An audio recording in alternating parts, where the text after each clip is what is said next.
del trabajo las tribulaciones del parlamentarismo. A cargo del recipientario, don Miguel Ayuso Torres, se le invita. Gracias, señor secretario. De nuevo, un saludo para el doctor Ayuso. Lo invitamos a la CNIC para que considere esto.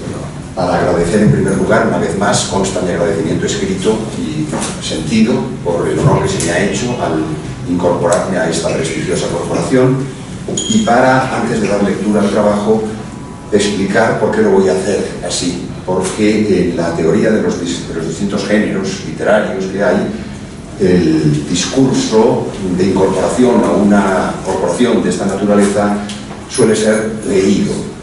Yo difícilmente leo un texto nunca. Tengo la mala costumbre de ser orador a braccio, como dicen los italianos. Pero en este caso, y con la venia del presidente, voy a dar lectura al trabajo, anticipando que no durará más de 25 minutos, porque he hecho la prueba intentando no superar esa duración. Primero, incipit. Señores, en la ocasión de ingresar en la Academia Colombiana de Jurisprudencia, a la que he sido incorporado por vuestra benevolencia, que ha acogido la amistosa propuesta del doctor Alejandro Venegas, mi amigo, he elegido de un lado un tema de mi especialidad, esto es, del derecho público, constitucional en concreto, pero contemplado, según lo que ha sido mi costumbre, más problemática que dogmáticamente. Mientras que, de otro, me ha parecido conveniente excluir entre los que pudieran tener ecos o reflejos locales, para evitar la incorrección de pronunciarme sobre cuestiones delicadas que pudieran no convenir a algunos o a todos de quienes amablemente me escuchan. De ahí que haya escogido el tema del parlamentarismo y de sus tribulaciones actuales, discretamente alejado de las circunstancias de un sistema como el vuestro de matriz presidencial. 2. La participación. No es un término unívoco el de participación. Es conocida de un lado su importancia en el seno de la filosofía platónica, que en este punto asumió a su modo Santo Tomás de Aquino. Para la primera, como es sabido, las cosas participan de las ideas, y a ella deben sus perfecciones, aunque se encuentren individualizadas por su inserción en la materia. El segundo, por su parte, a través de su investigación de la sustancialidad, alcanza la exposición de las causas segundas y, finalmente, la analogía del ser. En el contexto que nos ocupa, su significación es, sin embargo, mucho más limitada.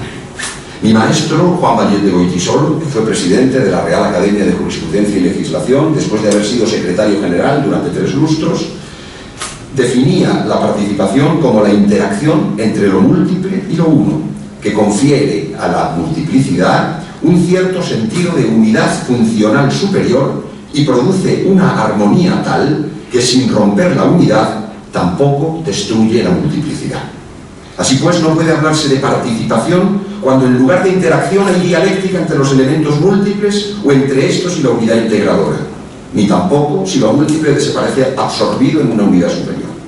La verdadera participación requiere, pues, diversidad de competencias en la unidad superior y de cada elemento de la pluralidad.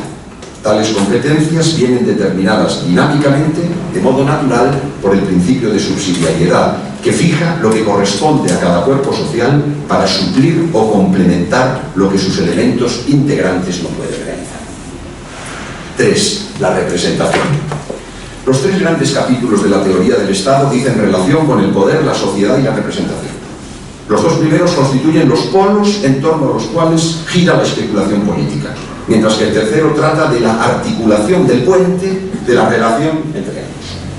Se debe a otro de mis más queridos maestros, el profesor brasileño José Pedro Galvão de Sousa, un esquema que abraza toda la temática de la representación, examinando primero el significado del término en el lenguaje vulgar y en el técnico jurídico-político, analizando a continuación la de la sociedad política, recorriendo también su funcionalidad en el estado de partidos y en la sociedad de masas, relacionándola acto seguido con el poder, captando su valor simbólico en la manifestación de un orden trascendente y recorriendo finalmente la historia de las instituciones representativas con el fin de extraer de la misma un modelo teórico.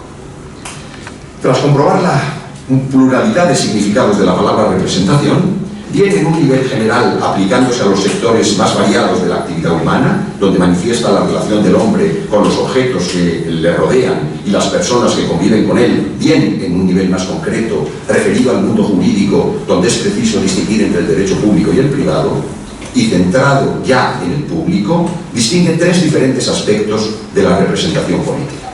La representación por el poder, la representación ante el poder y la representación en el poder. La representación de la sociedad por el poder, que es la que le confiere su unidad, tiene lugar cuando los dirigentes actúan en nombre de la sociedad que gobiernan y no implica que existan órganos representativos del pueblo junto al gobierno, aunque no los excluya, sino que requiere siempre un mínimo consenso sin el cual no es posible gobernar. Se trata de la representación inherente al poder que dimana de la propia articulación de la sociedad, sin la cual ésta resultaría acefal. En segundo lugar, la representación de la sociedad ante el poder implica la existencia en aquella de instituciones representativas. En este caso, la representación forma el ligamen entre la sociedad y el poder. El poder representa a la sociedad y ésta se representa ante aquel, elevándole las conveniencias y necesidades sociales. En tercer lugar, la representación de la sociedad en el poder conduce al gobierno representativo característico de las sociedades organizadas. Los órganos representativos colaboran con el poder en el gobierno, colaboración que presenta diversos módulos y se efectúa de diferentes maneras que oscilan de lo meramente consultivo hasta la participación efectiva en el poder. En relación con este último aspecto, nuestro autor distingue la participación del pueblo en el gobierno de la idea moderna del gobierno representativo, originada a consecuencia de las transformaciones constitucionales de Inglaterra, que son las que dieron lugar al parlamentarismo, y de la experiencia política norteamericana, que fraguó en el presidencialismo, alumbrando la moderna democracia representativa. Ahora bien, comenta juiciosamente el autor brasileño, cuanto más amplia sea la representación de la sociedad ante el poder, tanto más perfecta podrá ser.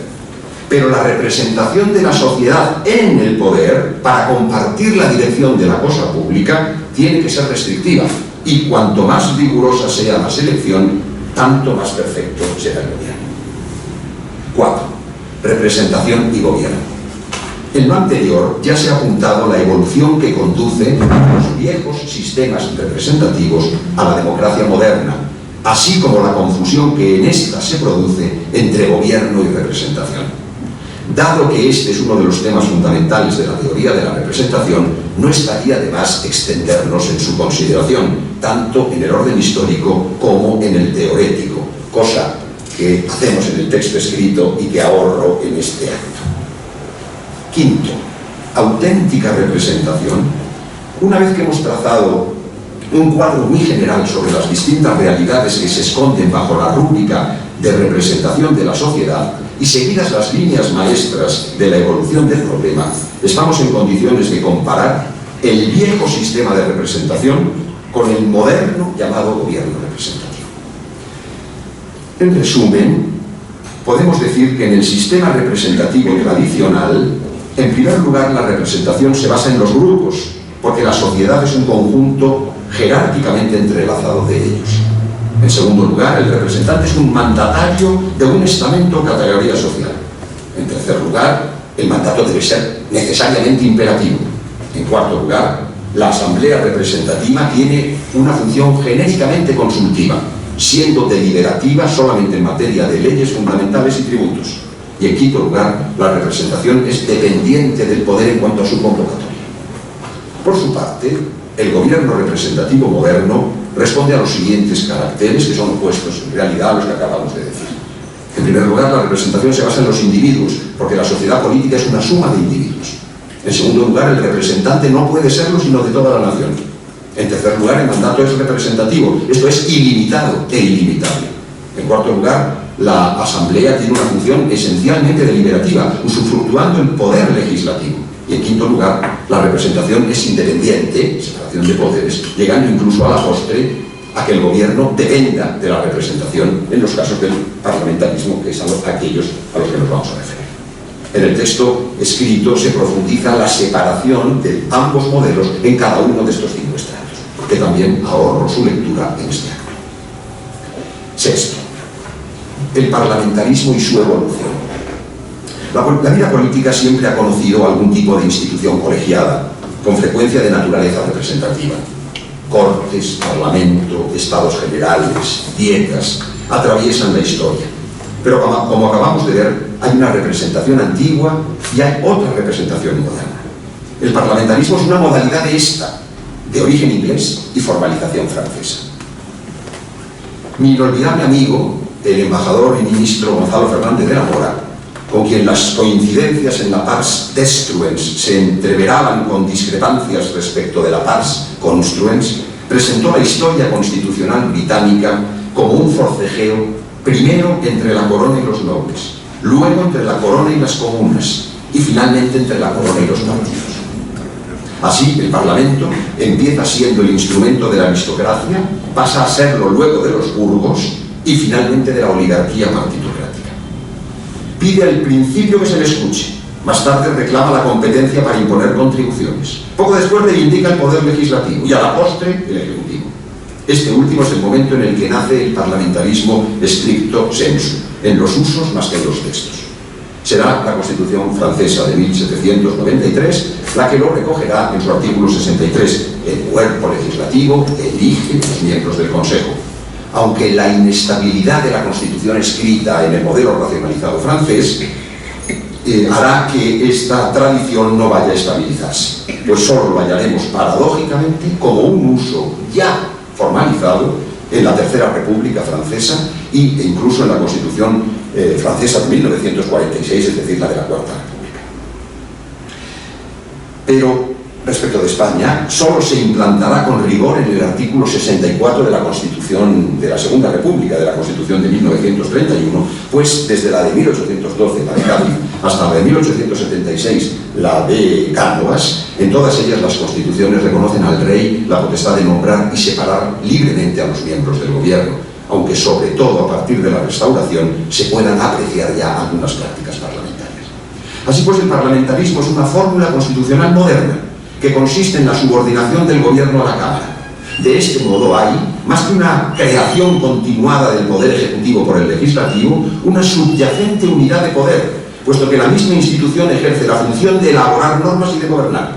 El Parlamento legisla por sí mismo y además gobierna a través de su mandatario, que es el gabinete. El parlamentarismo, así, anula parcialmente el 18esco principio de la separación de poderes que muchos consideran consustancial a la democracia. Si la afirmación del modelo fue laboriosa, no lo ha sido menos su mantenimiento, y se ha visto envuelto no solo en las críticas, sino que en lo que ha podido calificarse, si no tenemos miedo a las palabras, de crisis doctrinal e histórica en las ideas y en los hechos. Y no nos estamos refiriendo a fenómenos recentísimos, sino que por lo menos se remontan a un siglo, a los años 20 del siglo XX, aunque en puridad, según lo que también hemos observado, podrían quizá atribuírsele a nativitate al propio sistema. En puridad, para que el sistema funcione aceptablemente, se requiere una mayoría parlamentaria estable que apoye al gobierno, que le permita administrar y que le libere de la lucha diaria por la supervivencia. Tal situación se da siempre en los regímenes bipartidistas puros, donde necesariamente sale de las elecciones un partido mayoritario. Análogamente se obtiene un resultado semejante cuando, en función de afinidades duraderas, se forma una alianza de partidos tan estable que equivale a un bipartidismo resultante. En ambos supuestos el gabinete es representativo y a la vez capaz de gobernar. Pero el parlamentarismo no asegura ni la continuidad, ni la fortaleza, ni la eficacia del gobierno, allí donde la legislación electoral y las urnas dan lugar a un pluripartidismo de minorías que además son programática e ideológicamente insolidarias. En este supuesto se imponen los gobiernos de coalición, casi siempre débiles, ineficaces y efímeros. Débiles porque carecen del seguro respaldo de la Cámara dividida. ineficaces porque no poseen la suficiente homogeneidad y cohesión internas, y efímeros porque son inevitables las disensiones y los eventuales cambios de alianzas entre los partidos, lo que llevan consigo las crisis de los gabinetes. A lo anterior ha de añadirse otro hecho, ligado al espacio más o menos vasto que ocupa el Estado en la vida social. El parlamentarismo es tolerable cuando el Estado ejerce su acción sobre reducidas parcelas de la vida social, porque la nación se organiza y desarrolla en gran medida independientemente de la administración pública. Es el caso de algunos estados europeos del siglo XIX que respondían al famoso juicio de un observador francés: el gobierno es tolerable porque gobierna poco. Pero hoy, en un país desarrollado, el Estado ha extendido de tal modo su ámbito de actividad que condiciona decisivamente la mayor parte de la vida ciudadana. No todo es política, pero casi todo depende de ella, y la complejidad de la actividad pública requiere no la acción intuitiva e improvisada, sino la planificación rigurosa y a medio plazo, y por tanto la continuidad gestora. Por eso, ahora más que nunca, se requieren gobiernos fuertes, capaces y duraderos. El umbral de anarquía tolerable, lo que se ha llamado el precio de la democracia, aumenta en proporción a la renta nacional por habitante y al coeficiente educativo. Cuando una sociedad ha alcanzado un gran nivel de civismo y de desarrollo y no padece grandes problemas estructurales, puede soportar cierto desgobierno e incluso un determinado vacío de poder con un coste social menos oneroso que aquellas sociedades de insolidaridades profundas, de escaso desarrollo o con graves conflictos fundamentales ya de carácter cultural, laboral, económico o institucional. En estas sociedades menos estabilizadas y opulentas, la ausencia de un gobierno robusto, eficaz y estable equivale a fin de cuentas al desahucio nacional. 7. La crisis del parlamentarismo. Es precisamente el panorama sucintamente descrito el que permitió hablar de crisis del parlamentarismo, crisis, como hemos dicho, teórica y práctica. En el primero de los terrenos, la obra más conocida es la de Carl Schmitt, pero no debe olvidarse que Hans Kelsen, cualesquiera que fueran sus diferencias con el anterior, y el mismo Max Weber, no dejaron de formular objeciones al parlamentarismo, sobre todo en su sentido más restringido. En efecto, Weber, en su cualidad de sociólogo, por razones empíricas, no oculta su preferencia por la democracia representativa respecto de la directa, pero respecto de aquella dista mucho de propugnar el parlamentarismo en sentido restringido y no acepta las ficciones en que trataba de justificarlo. Kelsen, por su parte, es un defensor inconcurso del Estado demoliberal, lo que le lleva a afirmar que el parlamentarismo como forma de Estado puede jactarse de una labor muy respetable, consistente en la emancipación de la ciudadanía frente a los privilegios hereditarios de las clases. Sin embargo, anota a continuación que los historiadores contemporáneos y la ideología política de hoy dictan un fallo desfavorable para el parlamentarismo. E incluso, anota, se padece hoy de cierta fatiga producida por el parlamentarismo, si bien no cabe hablar, como hacen algunos autores, de una crisis, una bancarrota o una agonía del parlamentarismo. Queda Schmitt. Puede describirse su empeño intelectual de los años 20, del siglo de igual número, como un contraste entre la Constitución alemana de 1919, la de Weimar, con la teoría del Estado demoliberal y con la realidad política. Para lo que describió sistemáticamente, y a mi juicio de modo superior a Kelsen, el modelo democrático ideal, comparándolo a continuación en un ejemplo de exégesis jurídica con la citada Constitución y finalmente parangonándolo con la democracia existente. Entiende que de las tres, quizás sea esta última la aportación más relevante y quizá la menos conocida. El parlamentarismo, que es la vertebral pieza democrática, consiste en que la nación elige a los mejores para que en representación suya discutan públicamente, se iluminen con sus respectivas razones, se convenzan y elaboren por mayoría unas leyes de alcance general sin más limitación que el respeto a los derechos del hombre. Schmitt demuestra que ninguna de estas condiciones teóricas se cumple en las democracias modernas. No es la nación la que elige, puesto que está dividida en clases, en bandos ideológicamente contrapuestos y a veces en minorías étnicas o religiosas no integradas.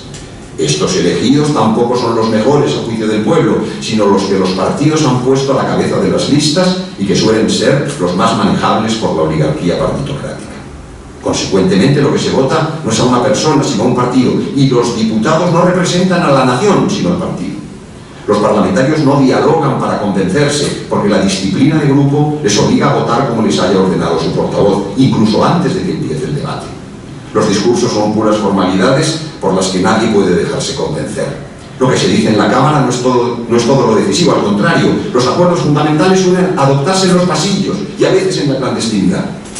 Las leyes no siempre se elaboran por simple mayoría, pues los partidos que redactan la Constitución incluyen en ella materias de ley ordinaria y aun puntos de un programa que, al estar integrados en la Constitución, solo pueden ser modificados por mayorías especiales, incluso de 2/3, con lo cual se incapacita a las futuras mayorías simples.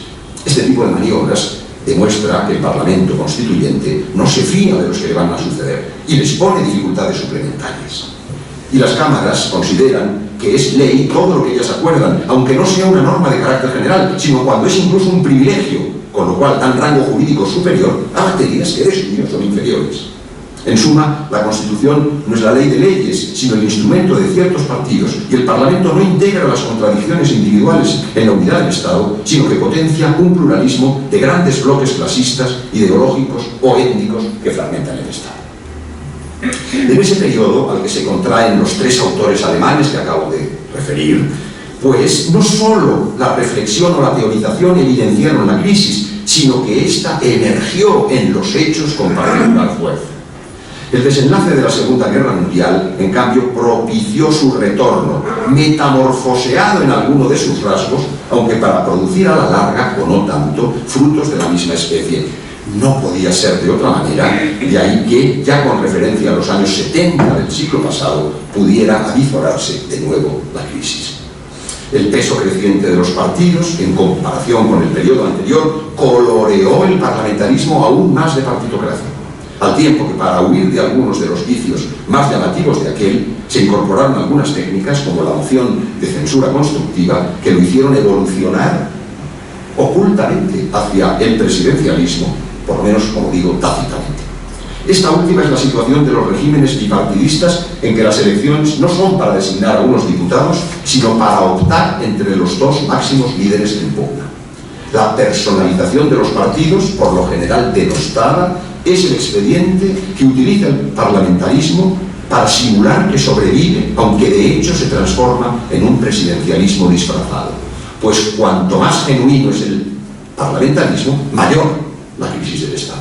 Así pues, el sistema suele fracasar, no porque sea malo en sí, sino porque exige condiciones sociológicas excepcionales, que rara vez se dan. Requiere el bipartidismo e incluso la democracia interna de los partidos y la independencia de sus diputados. Requiere además una cierta homogeneidad entre las alternativas de poder para que el relevo no suponga una revolución. Requiere también que la eficacia de la sociedad sea lo suficientemente elevada para que pueda progresar sin gran protección del Estado. Y requiere, en fin, o la resignación de los desheredados, o que el nivel de la riqueza nacional permita el lujo colectivo de una relativa inoperancia gubernativa. Los países que reúnen estos requisitos son cada vez más raros en el horizonte mundial. 8. El desafío populista. Un estudioso español, Ignacio Astarloa, Guardemendicoa, ha rechazado la que rubrica como opción liquidadora. Liquidadora, hemos de precisar, según lo ya dicho, no de las instituciones colegiadas de representación, sino de una de sus versiones, el parlamentarismo.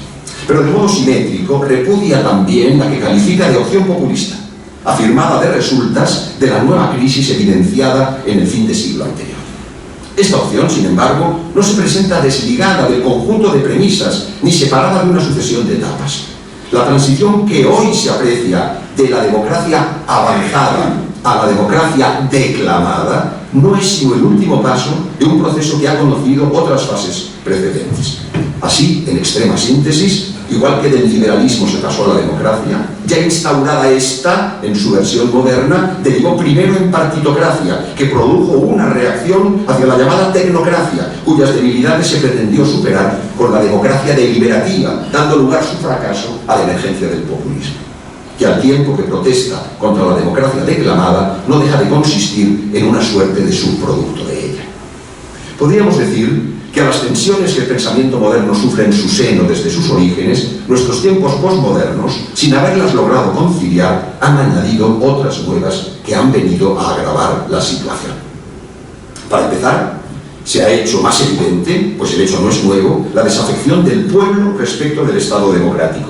Para el bicentenario de la Revolución Francesa se habló con cierta intención provocadora, pero no sin registrar movimientos sociales de un pueblo contra la democracia. Y después de la oleada de populismo, o mejor, de los populismos, cuyo único elemento común es el desapego de ciertas formas de democracia, ya que no frecuentemente de la ideología en que se basa.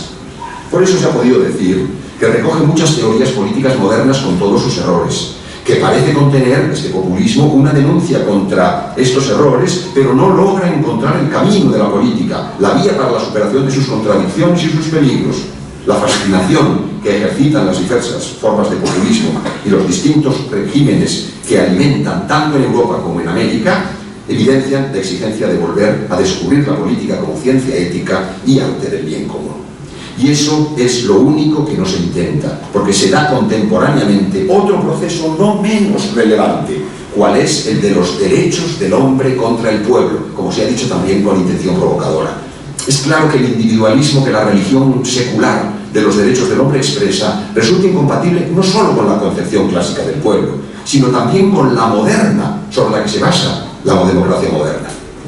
Hoy, en efecto, son las minorías de todo tipo a cuya protección se consagran los derechos del hombre, convirtiéndose así en arma de destrucción colectiva. Una serie de signos que ha llevado al sociólogo francés Guy Hermé a hablar de invierno de la democracia. Se ha observado primeramente que el cariz populista ha alcanzado también a los líderes de los países europeos y de los Estados Unidos. A continuación, se ha destacado también el creciente predominio de la llamada gobernanza sobre la política y la actuación de los gobiernos, cada vez más centrados en la gestión que en las ideas. En tercer lugar, no ha podido dejar de señalarse el atasco institucional y la grave crisis interna de la Unión Europea, que se aleja paulatinamente del sentir de los ciudadanos, dejando al aire sus muchas vergüenzas.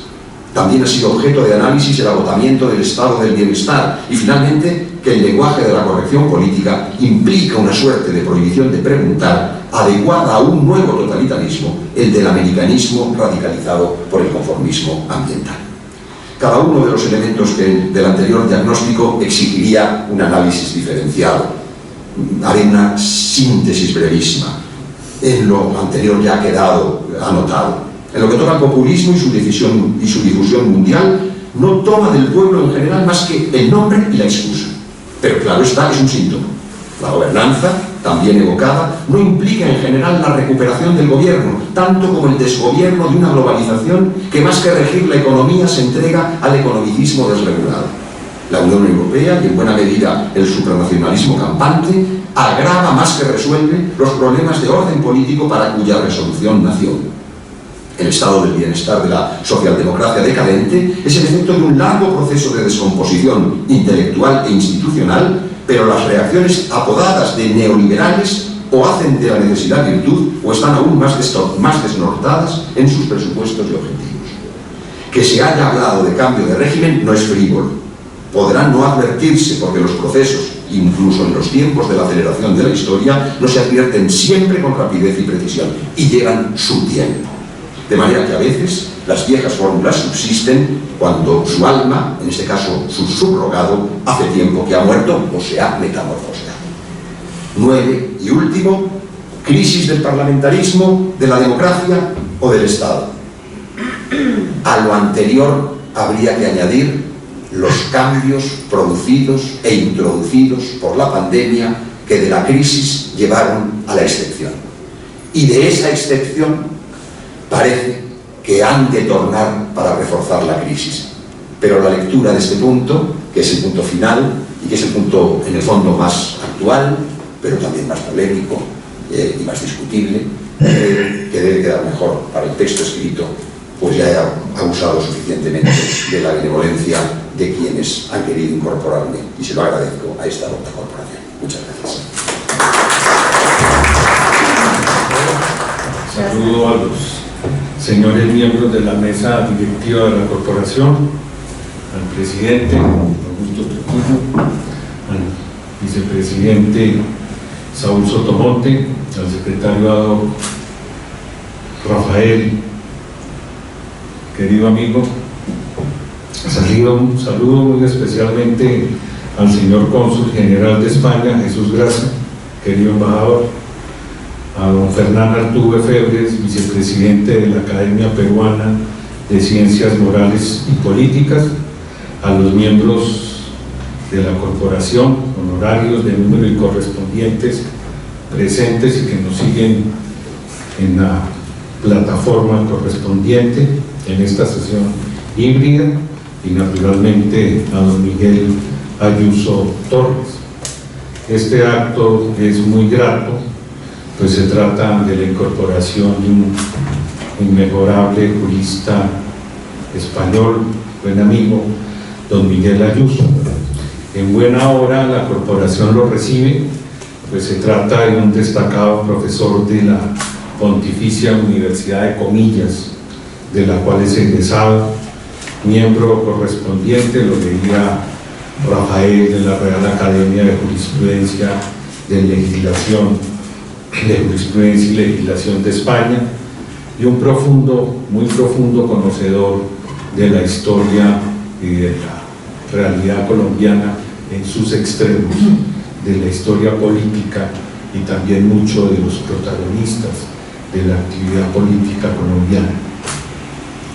El profesor Ayuso ha elegido el tema del parlamentarismo como el objeto de su análisis en la disertación que le hemos recientemente oído, una disertación docta, una disertación polémica, llamativa, llena de desafíos e interrogantes. Ese es el del parlamentarismo, uno de esos temas siempre vigentes en el derecho público, en la manera del ejercicio del poder político, y lo ha hecho el profesor Ayuso en un escrito cargado de referencias históricas. La versión escrita que leeremos en la revista lo comprueba, con demostraciones copiosas del ejercicio del parlamentarismo, con afirmaciones que resultan una invitación fascinante a la reflexión, que incitan al debate.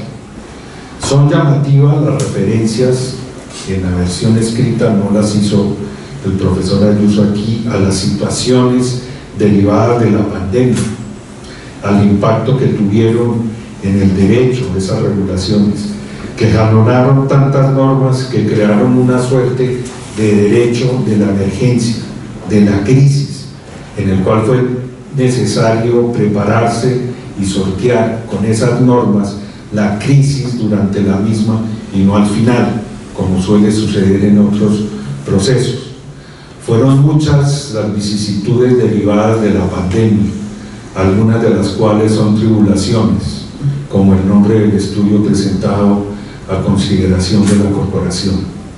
Y hago esta referencia a la pandemia porque es del estudio del profesor Ayuso uno de los capítulos más llamativos y vigentes de toda su presentación.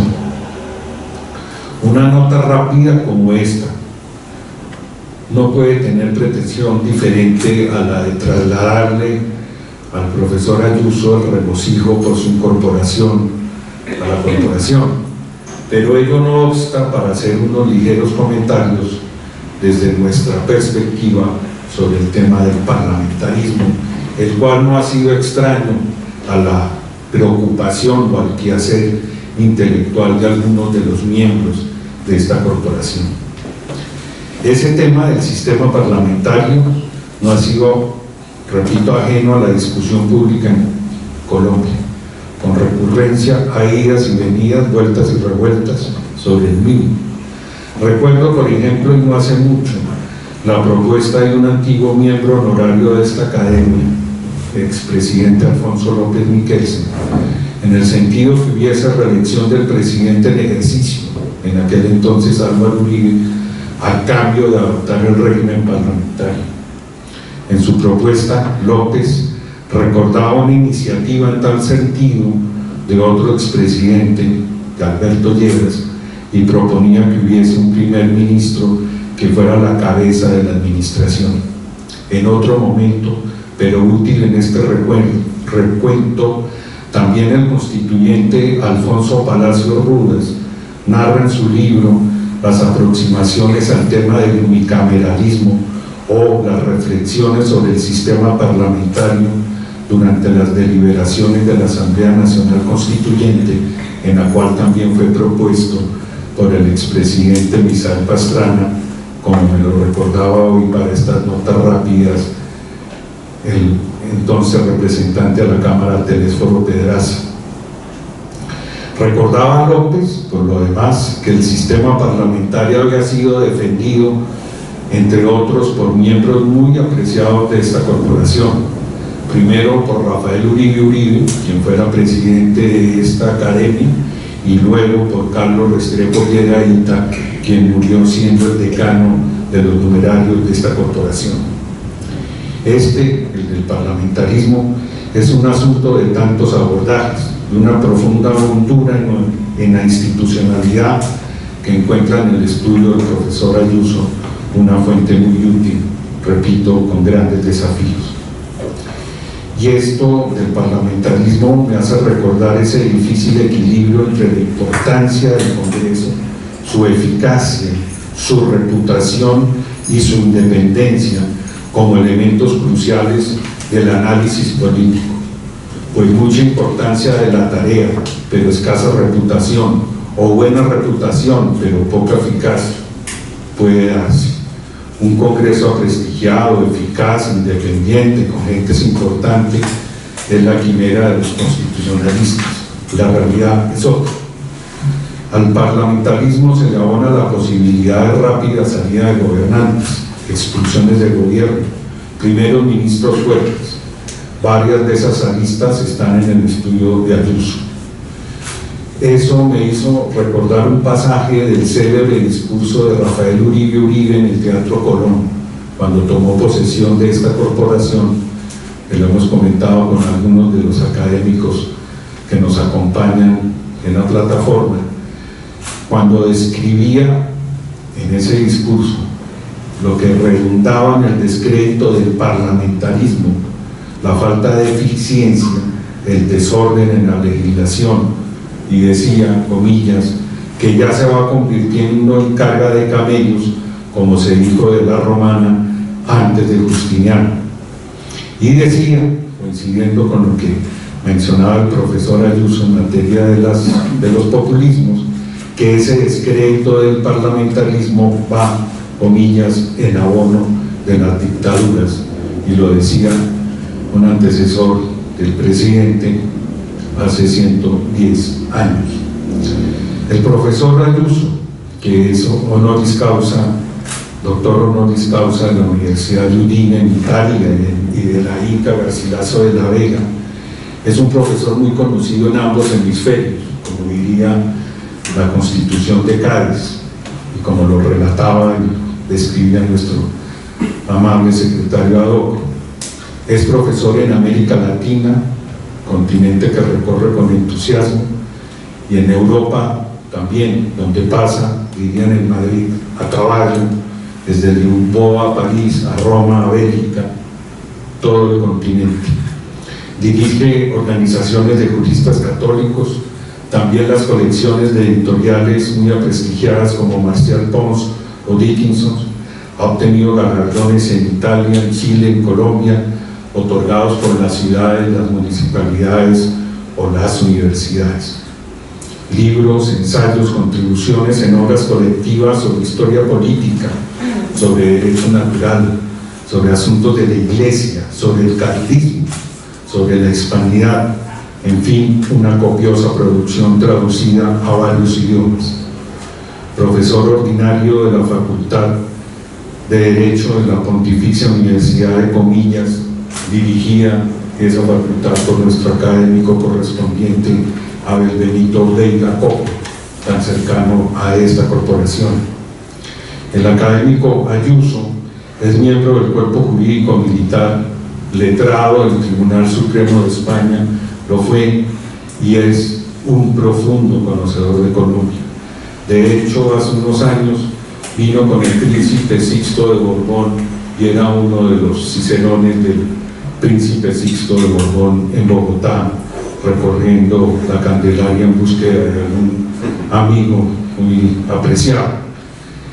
Eso me hace trasladar al profesor Ayuso la complacencia de la academia. Ese ha sido el encargo del señor presidente, la complacencia de la academia por su vinculación, verlo rodeado del señor embajador, del cónsul, de sus amigos peruanos y de tantas personas que lo aprecian y respetan aquí en Colombia. Felicitaciones, profesor Ayuso. Muchas gracias, su encargo, señor presidente. Franco, que le imponga la insignia al doctor Miguel Ayuso Torres.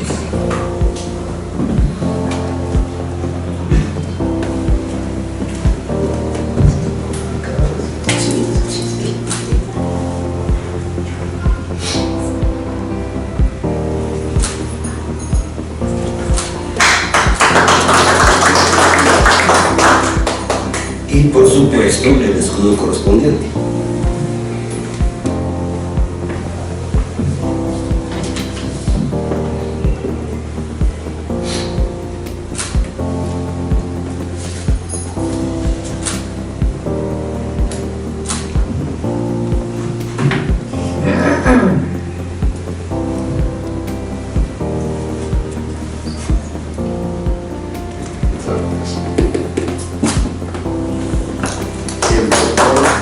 El vicepresidente de la corporación pondrá en sus manos los estatutos de la academia. Para cumplirlos. Que he jurado previamente sin conocerlos. Las conmemoraciones para sus hijos y los estatutos para sus hijos. Muchas gracias, su gobernador Paisa.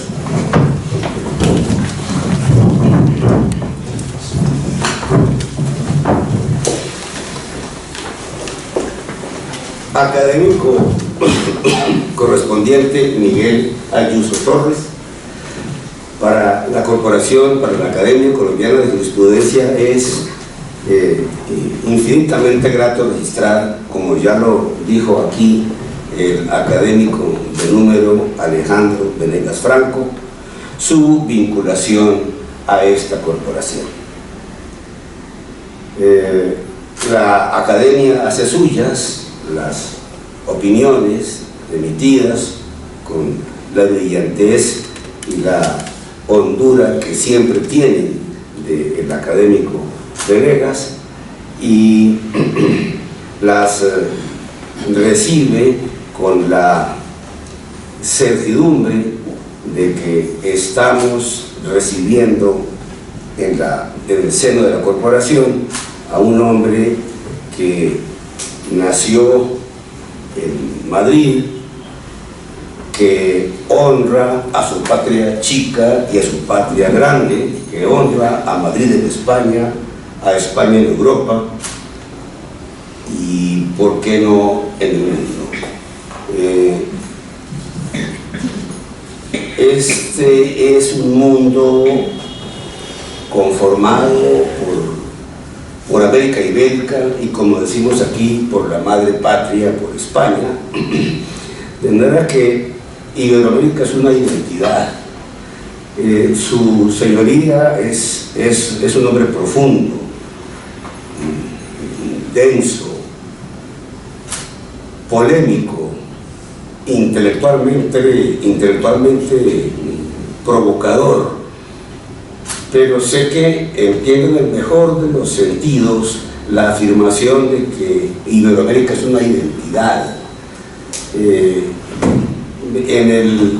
En el texto que comentamos hace un rato, escrito por usted, titulado algo así como el Estado y la globalización, o el Estado de agente a paciente, su señoría habla de la tensión entre unidad y pluralidad, y de las relaciones entre identidad e integración. Yo pienso que más allá incluso de esas tensiones y de esas diversidades, Iberoamérica es una identidad como hay pocas. Me temo que los iberoamericanos estamos en deuda, en una vieja deuda con América Ibérica, con Iberoamérica. Y lo digo porque, bueno, Iberoamérica es un mundo nuevo, solo tiene 500 años. Eso quiere decir que tiene, no sé si más pasado que futuro, o tanto pasado como futuro. Creo que no hay comunidad o comunidades que puedan exhibir unas raíces tan claras, tan hondas, tan fuertes, tan promisorias como las comunidades iberoamericanas. Y lo digo porque hunden sus raíces de alguna manera, bueno, de muchas maneras, en el medioevo español, en la Edad Media española. Y la Edad Media española sí que honra históricamente a España, al pensamiento de España, a lo que España significó por entonces y siguió significando en el sucesivo presente a lo largo de los siglos.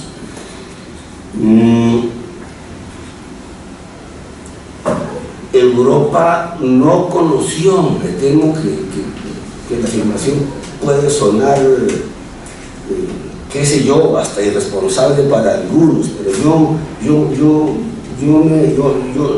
reitero que la hondura del pensamiento español que se construyó a lo largo de la Edad Media le permitió a España proyectarse sobre la modernidad con material de su propia historia. Al transitar por el puente del Renacimiento, pues España se encontró, no, produjo un pensamiento especialísimo que se decantó en la Escuela de Salamanca, y eso quiso, o por esa vía, quiso entrar a la modernidad, como dije ahora, con materiales de su propia historia.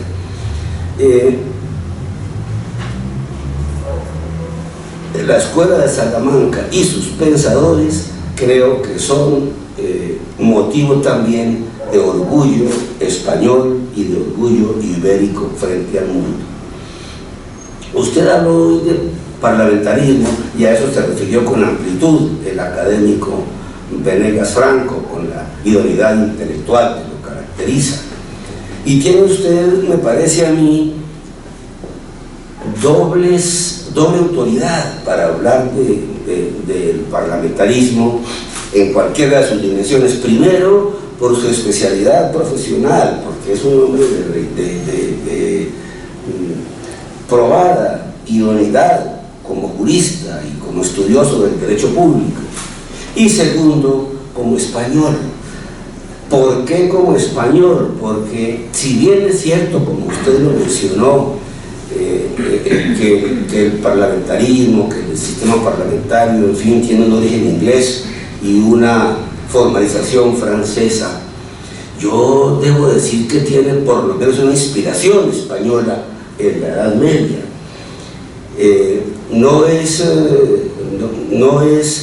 No figura con las mayúsculas con que debiera figurar en la historia oficial de la modernidad, pero la ley, la Carta Magna de León, la Carta Magna de Leonesa, está en la historia universal y España la escribió, es así con mayúsculas. Alfonso IX, tal vez, Alfonso X, no estoy muy seguro, convocó por primera vez en el mundo una asamblea para dictar unas normas, y la Carta Magna Leonesa no es solamente un estatuto normativo, es también la primera expresión que en el mundo existe, reconocida ya universalmente, incluso de manera oficial por la UNESCO, de el sistema parlamentario y representativo. El principio de la representación es entonces español, no es ni inglés, ni francés, ni norteamericano. Tiene esa inspiración española que después los franceses y después los ingleses, luego los franceses y los norteamericanos escribieron en su propia historia como si fuera suya. Pero además, académico Ayuso también es en España donde, por lo menos a mi juicio, se escribió por primera vez una constitución en tiempos modernos. No es otra cosa la ley perpetua de Ávila. En 1520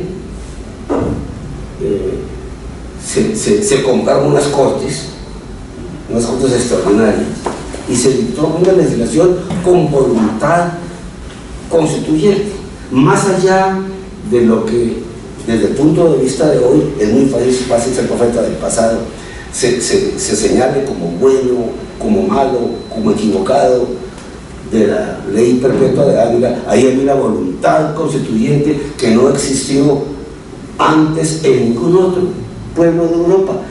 Las constituciones buenas, malas o feas que se inscriben oficialmente en la historia de la modernidad son posteriores a esta ley perpetua de Ávila. Finalmente, pues quiero decirle, académico Ayuso Torres, dos cosas. Una